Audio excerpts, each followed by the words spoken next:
Bonjour, peuple du Dieu très haut, et vous tous, chers auditeurs avec qui nous partageons la précieuse parole du Seigneur.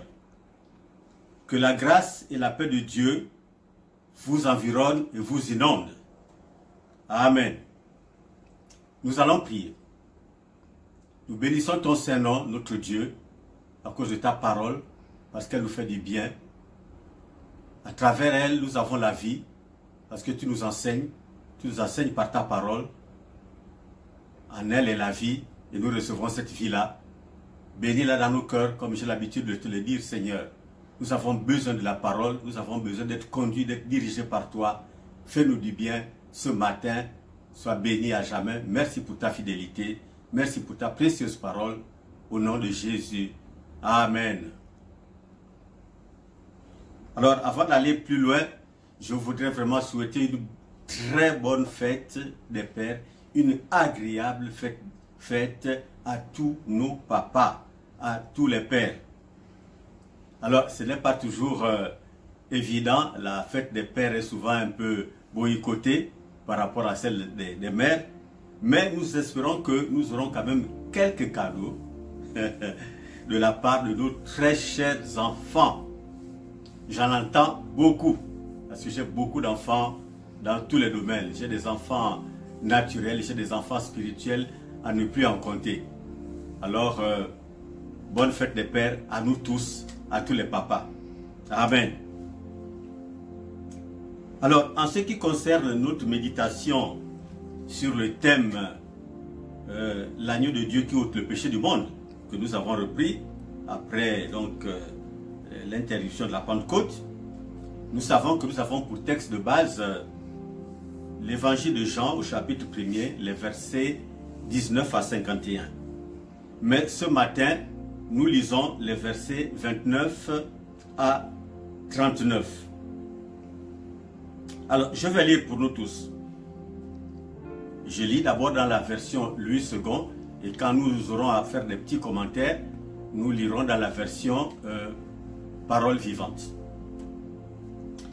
Le lendemain, verset 29, le lendemain, il vit Jésus venant à lui et il dit, « Voici l'agneau de Dieu qui ôte le péché du monde.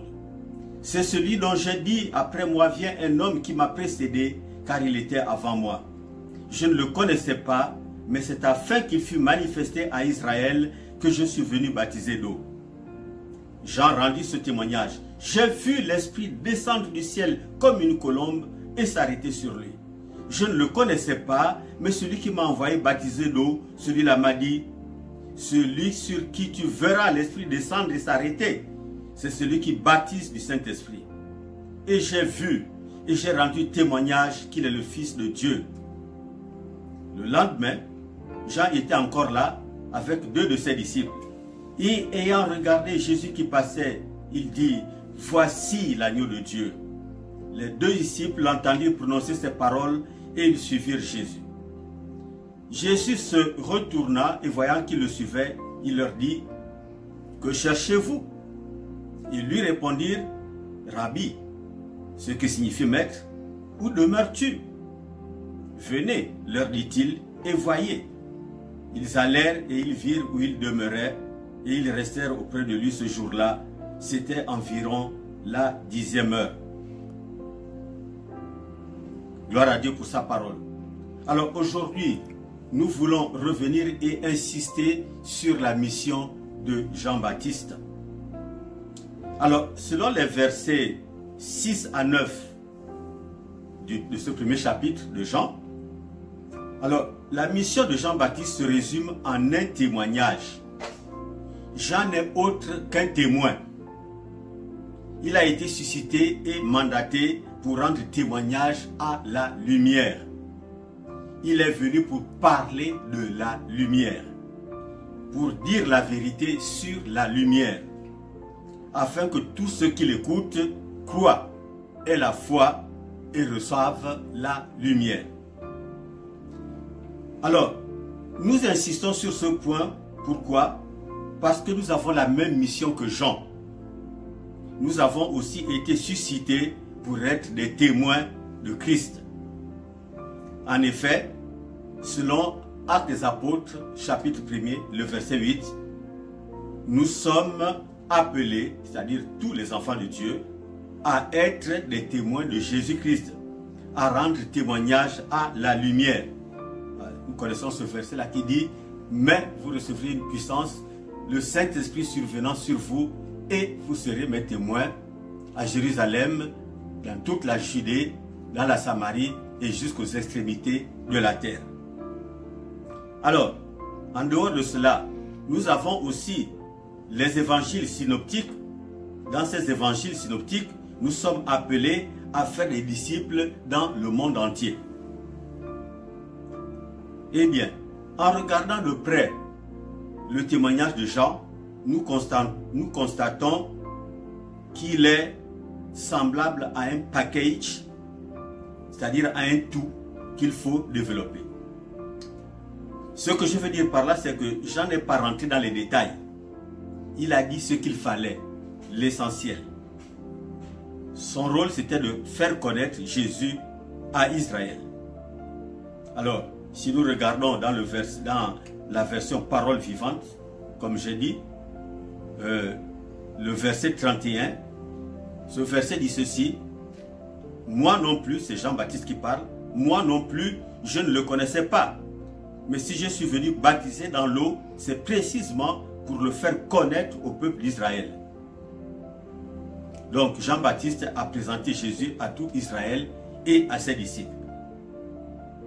Alors, nous allons d'abord voir la présentation de Jean-Baptiste à tout Israël. Alors, nous allons lire pour cela les versets 29 à 34.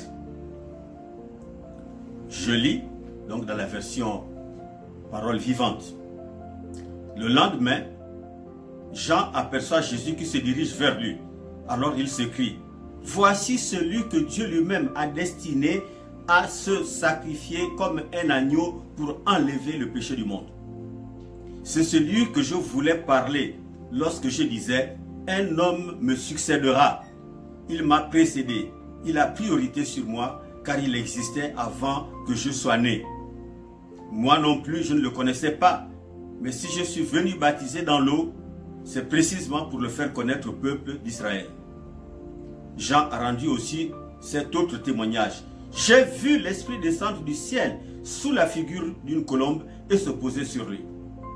Je ne l'ai pas reconnu de moi-même, mais Dieu qui m'a envoyé baptiser dans l'eau m'avait dit: tu verras l'Esprit descendre et se poser sur un homme. C'est lui qui baptisera du Saint-Esprit. Or, cela je l'ai vu de mes yeux, et je l'atteste solennellement, cet homme est le Fils de Dieu. Alors, nous pouvons dire ici que Jean présente ici celui que Dieu a choisi et établi comme l'unique personne qui doit être sacrifiée comme un agneau pour ôter le péché du monde. Nous pouvons encore dire, Jean présente celui qui a été choisi par Dieu pour être sacrifié comme un agneau pour expier le péché du monde. Nous sommes en train de parler de la manière dont Jean-Baptiste présente Jésus à Israël. Nous pouvons encore dire, Jean présente celui qui a été choisi par Dieu pour être sacrifié comme un agneau pour sauver le monde. Dans la même foulée, nous pouvons dire, Jean présente celui qui a été choisi par Dieu pour être sacrifié comme un agneau pour le salut de l'humanité perdue. Et enfin, dans ce même sens, nous pouvons dire, ici, Jean présente le salut du monde, le salut de tous les hommes, c'est-à-dire le salut de l'humanité dans sa globalité. Gloire à Dieu. Nous voyons le deuxième point, donc, la présentation aux disciples. Parce que nous avons vu que Jean-Baptiste a présenté Jésus à Israël, mais il l'a présenté aussi à ses disciples. Alors, la présentation aux disciples, quant à elle, il faut voir les versets 25 à 37. Je vais lire, toujours dans la version parole vivante. Le lendemain, De nouveau, Jean était là, au même endroit, avec 2 de ses disciples.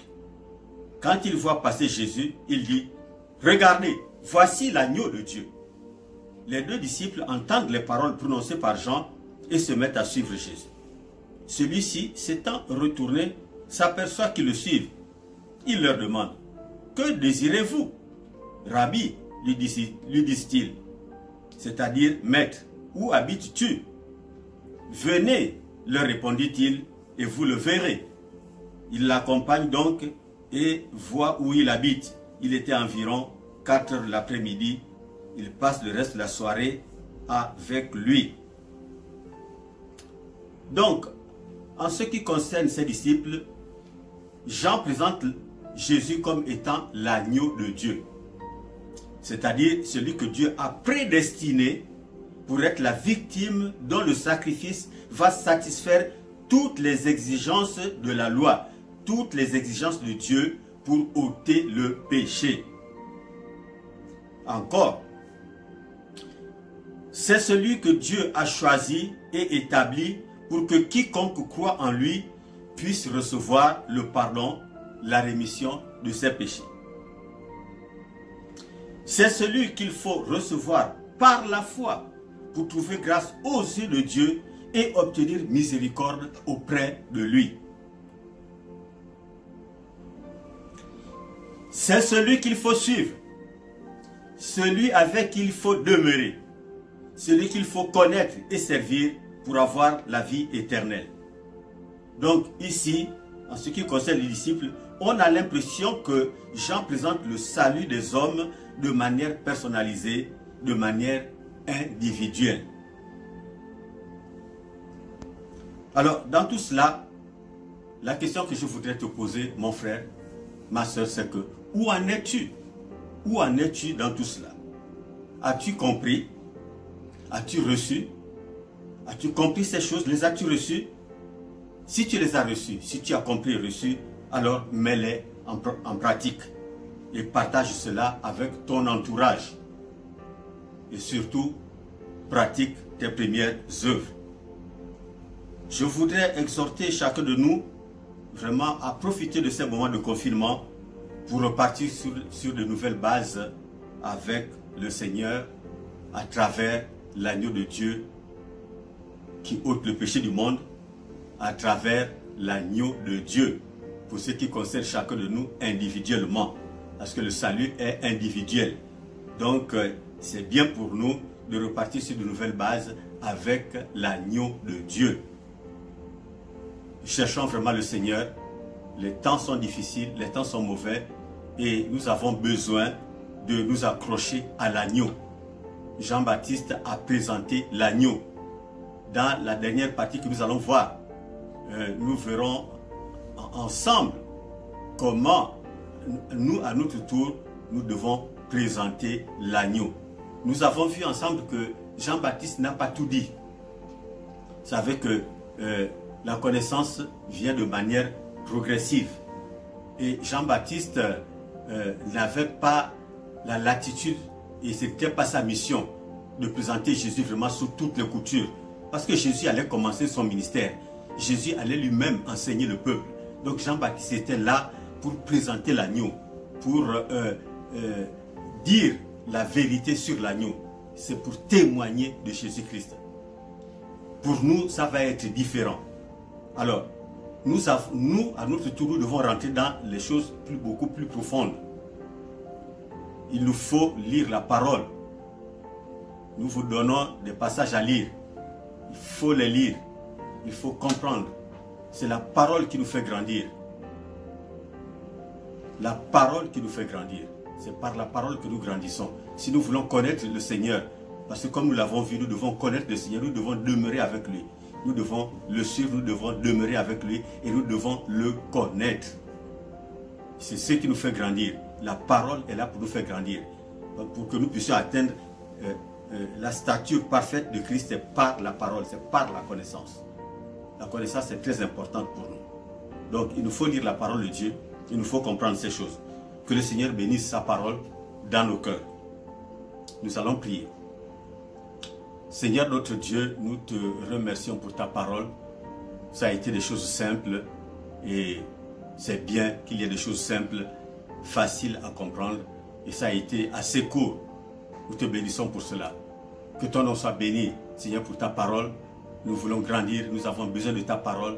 Nous avons besoin que tu nous parles. Nous avons besoin que ta parole nous émonde chaque jour. Nous avons besoin d'être baignés, lavés par ta parole qui est une eau pure, une eau qui nous purifie, qui nous sanctifie, qui nous conduit vers Christ, qui nous fait voir les choses que nous ne connaissons pas, qui nous fait non pas seulement toucher le ciel, mais vivre le ciel. Nous voulons vivre le ciel, nous voulons toucher les choses de Dieu, nous voulons les comprendre et les manifester. Sois béni pour cela, Seigneur. Merci. Nous te rendons toute la gloire. Bénis mes frères, bénis ton peuple, au nom de Jésus. Amen. Et nous allons sonner de la trompette. Jésus-Christ est Seigneur. Jésus-Christ est Seigneur. Jésus-Christ est Seigneur. Jésus-Christ est Seigneur. Jésus-Christ est Seigneur. Jésus-Christ est Seigneur. Jésus-Christ est Seigneur. Que le nom du Seigneur soit béni à jamais. Peuple de Dieu, nous vous aimons. Le Seigneur vous aime et nous vous aimons aussi. Oh, je pense beaucoup à vous. J'ai hâte d'être avec vous ensemble, qu'on puisse se toucher, qu'on puisse se voir, qu'on puisse communier ensemble. Ce temps-là viendra. Mais pour le moment, le Seigneur veut que les choses soient ainsi. Il veut que chacun de nous grandisse. Tu dois grandir. Nous étions habitués à attendre tout des serviteurs de Dieu, des anciens, des diacres, des diaconesses, etc. Maintenant, chacun de nous doit prendre soin de lui-même. Nous avions perdu cette habitude-là des églises maisons. Maintenant, Dieu nous a fait revenir. Que son nom soit béni. Il faut que tu grandisses, mon frère. Il faut que tu grandisses, ma soeur. Et que tu fasses grandir tous ceux qui sont avec toi à la maison. Que ta maison soit une église. Ta maison soit une église pour toi et ta famille. Tu dois être pasteur, évangéliste dans ta maison. Que le nom du Seigneur soit béni. Alléluia. Amen.